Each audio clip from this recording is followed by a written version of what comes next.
ബോധ്യപ്പെടുത്താൻ വേണ്ടിയിട്ടാണ്. ബസ്സിൽ നിന്ന് ഇറങ്ങി വരുന്ന കുട്ടി ഈ സൈഡിലൂടെ ഇവിടെ ഇറങ്ങി നിൽക്കുമ്പോ അതിന്റെ ഉള്ളിലിരിക്കുന്ന ഡ്രൈവർ ആ കുട്ടിയെ കാണാൻ കഴിയില്ല. അതിനുശേഷം ഈ കുട്ടി ഇവിടുന്ന് ഇങ്ങനെ വന്ന് ഈ ബസ്സിന്റെ മുന്നിലൂടെ കയറി ഇവിടെ എത്തി ഈ ഭാഗത്ത് നിന്ന് ക്രോസ് ചെയ്യുമ്പോഴും അവിടെ ഇരിക്കുന്ന ഡ്രൈവർക്ക് ഇതിനെ കാണാൻ പറ്റില്ല. ഇതിനാണ് ബ്ലൈൻഡ് സ്പോട്ട് എന്ന് പറയാം. അപ്പോ ഇതുവഴി ഇങ്ങനെ പോകുന്ന കുട്ടീനെ ഒരു കാരണവശാൽ ആര് കാണുന്നില്ല? ഡ്രൈവർ കാണുന്നില്ല.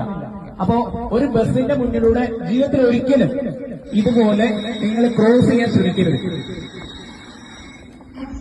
മിനിഞ്ഞാന്നുണ്ടായ അപകടത്തിന്റെ വ്യാപ്തി അത്രത്തോളം വലുതാണ്.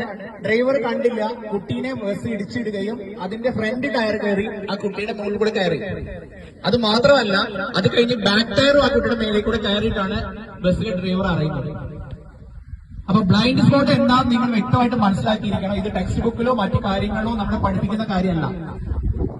അതായത് ബ്ലൈൻഡ് സ്പോട്ട് എന്ന് പറഞ്ഞു കഴിഞ്ഞാൽ അവിടെ ഇരിക്കുന്ന ഡ്രൈവർക്ക്, ആ ഡ്രൈവർ സീറ്റിൽ ഇരിക്കുന്ന ആൾക്ക് ഈ ദൂരത്ത് നിന്നാൽ മാത്രമേ കാണാൻ കഴിയുള്ളൂ. ഇവർക്ക് അങ്ങോട്ടുള്ള ഇത്രയും ദൂരത്തിൽ പറയുന്ന പേരാണ് ബ്ലൈൻഡ് സ്പോട്ട്. അപ്പോ ഏതെങ്കിലും കാലത്ത് ഏതെങ്കിലും സമയത്ത് ഇതുപോലെ ഒരു ബസ് നിർത്തിയിട്ടിട്ട് അതിന്റെ സൈഡിൽ ഇറങ്ങിയിട്ടുണ്ടെങ്കിൽ ആ ബസ് പോയ ശേഷം മാത്രം ഇടത്തോട്ടും വലത്തോട്ടും നോക്കിയ ശേഷം മാത്രമേ നമ്മൾ റോഡ് ക്രോസ് ചെയ്യാൻ പാടുള്ളൂ. ഈ ഒരു കാര്യം നിങ്ങൾക്ക് മനസ്സിലാവാൻ വേണ്ടിയിട്ടാണ്. Thank you. മോളെ പേരുന്നത് റിഫ. അത് വളരെ ഭംഗിയായിട്ട് സഹകരിച്ചു. റിഫയ്ക്ക് എന്റെ ഒരു സമ്മാനം. Thank you.